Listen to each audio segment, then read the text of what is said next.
Woody, stop. You always want to be in the action, don't you? So many people stop him. Ever since I've been here in Hungary, so many people stop me on the street with Woody and they go, what a in Hungarian. Not that I know what they're saying, but I assume they're saying, what a handsome dog. He gets a lot of attention. And he's even got a girlfriend. Do you know that? Girlfriend? Oh, look at that. He has a girlfriend. Can you believe that? You love to give it to her, don't you? But she was hiding the other day. She ran into her shop. A little female border collie. Oh, and he met this fluffy white dog the other day. So fluffy, white, big thing. It was like, I don't know how the owners kept this dog clean because it was the cleanest dog I've ever seen in my life.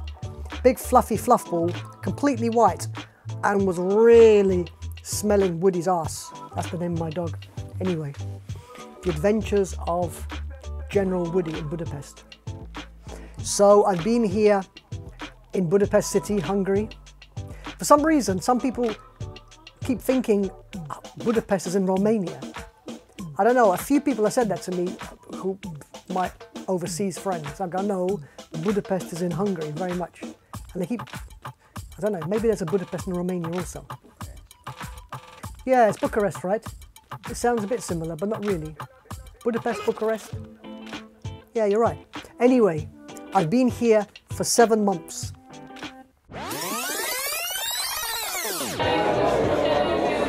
I love Budapest. I think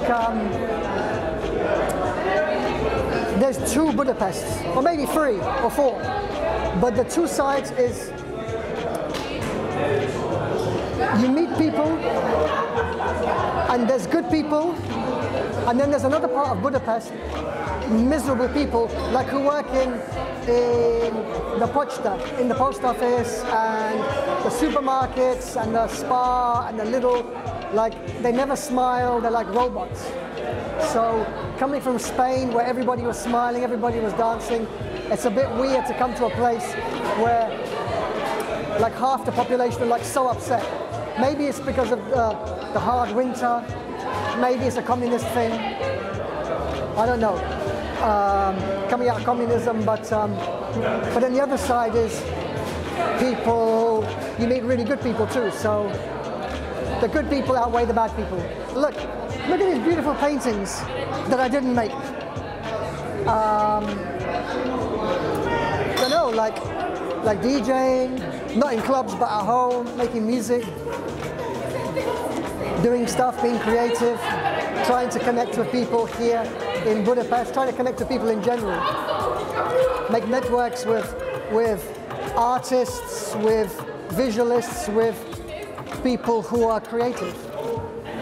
It's been pretty good because I came here from Spain, from Barcelona, and came basically from lockdown Spain, where spent the previous 8 months locked up in my house there.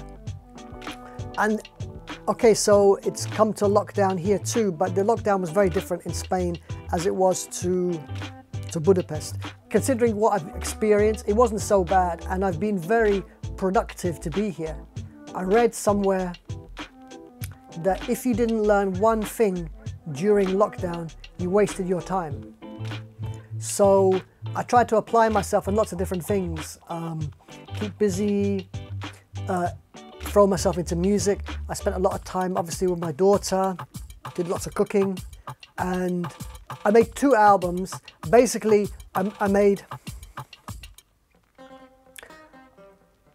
I've felt quite productive since I've been here in Budapest, and I've had more time than I had in Spain.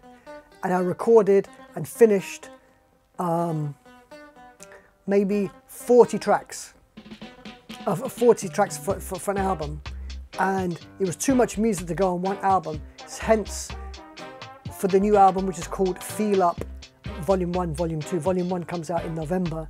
For me, as a DJ, as a producer, sorry, I work from home. My studio's in my home, it always has been. When I lived at my mum's house, when I lived in East London, when I lived in Spain, now also in Budapest. This is my studio, and it's in my house. So I'm always at home. And in that sense, the lockdown wasn't any different because I've got all my amazing toys, my amazing music.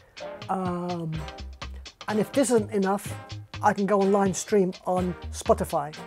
or Netflix or whatever to find more entertaining ways of doing things. What I missed very much in all of this time was interaction with people. And I don't know, when you go online, you go on and you see on YouTube and all these different, a bunch of new DJs have come into the forefront who's never played in front of people. They've come to rock it to do, you know, these amazing online streams and get like thousands of people watching them. But that's completely different to playing in front of a real audience. When you're creative, you dive into a swimming pool of ideas and creativity, and you're in this zone, you're in the swimming pool of creativity. And sometimes it's very hard to have objectivity of what you're doing, because you're in the swimming pool of feeling great about this thing. And when you come out of the swimming pool, when you come out of this project you're into, that you've been into for 6 months, a year, whatever, then you can see it from a different angle when you show it to people. And sometimes people might be like, ugh, the water's black. Why are you swimming in that? Or some people might say, oh, look how beautiful the swimming pool is. What you did in the swimming pool. You know what I mean? So it's really, really hard to be objective to what you do when you're in the middle of it. The new album, Feel Up, is pretty much an advertisement for Instagram, because all of the artists on there, a couple of them I already knew, but most of them were people I met on Instagram, just going through videos and seeing people rhyme. And I'm always writing people messages, and it's really hit and miss. Some people don't even reply. Sometimes you end up having a conversation with someone and they're like, I don't know, I'm not into the beats, but then sometimes they're like, yeah, we love it, let's do it. It really varies. It's like everyone's on their own journey, and people sometimes only give you 5 seconds of their time. And that's all really I want. I want people to give me 5 seconds, and in that 5 seconds, yeah, I'll try and do my shit. And it's hard, I only got 5 seconds to do my shit, but at least he gave me 5 seconds, because that's the hardest thing, is getting people time just to pay attention for even the briefest of moments. 2021 is very exciting, it's gearing up. So the brand new album, Feel Up Volume 1, is scheduled to come out in November. There's 2 singles prior to that, one called Cheerleader, which is going to be out in July, and Grandma Wine, which will be out in September. Then in November is going to come More Than a Million, and then in December is going to come Black Is the Night, a reversion of a song I did from Soundcatcher from 2007. The album itself is out November, and Volume 2, I don't know, but that'll be sometime next year. At the same time as doing that, I am doing an instrumental album, finishing that. Hopefully that will come out this year, later this year. I'm thinking, I was going to call it Vad's Beats Nice Volume 2, because it's a Volume 1, which I released 2019. But I don't know, I'm rethinking that. Then there's an album I recorded in Africa, in Uganda. That's coming along nicely. I'm recording an album with Maddie Music from Brighton, amazing singer. Then I've made like 7 tracks with Lasai from Madrid. So I've got those 2 projects on the go at the same time. I'm starting to do a completely different project, 2 completely other projects. One with the A38 boys. A38 is a famous club on the Danube here in Budapest, and we're doing a kind of live project, so I'm in the middle focusing on that.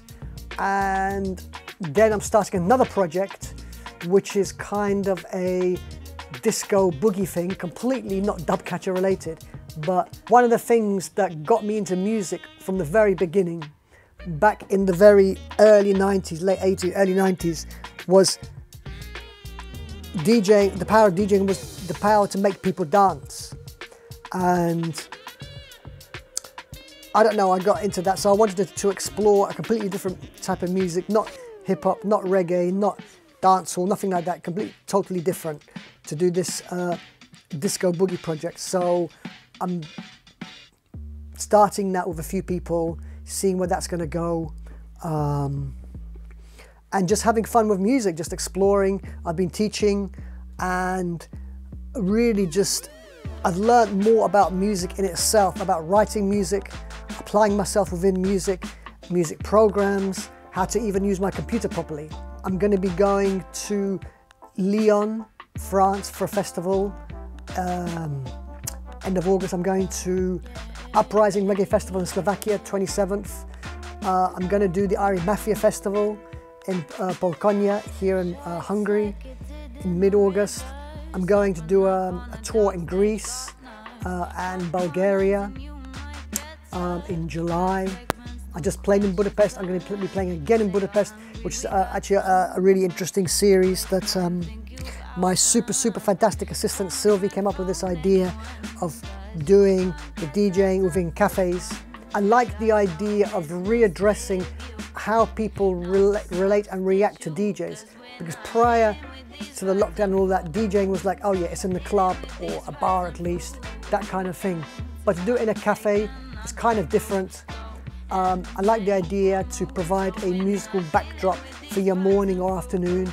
So we did one in Cube Coffee in the centre of Budapest, 2 months ago with Senna Dagadoo from Ari Mafia, and now we're going to do it with Kemon at Grumpy's Coffee Shop in July.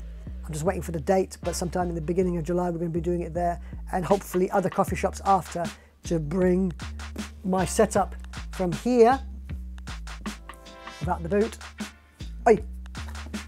and take the music to the people. That's why I really like doing the music busking, which is playing music live on the streets, which I did 10 years ago. It's taking the music to the people, and people come to you not because you're DJ this or DJ that, but because they resonate to the sound that you're playing. And I want that to be why people come to me, not because I'm this or that, but because they like the sound, like the music, like the songs, like the selection, like the mixing, like the backdrops. So there we go.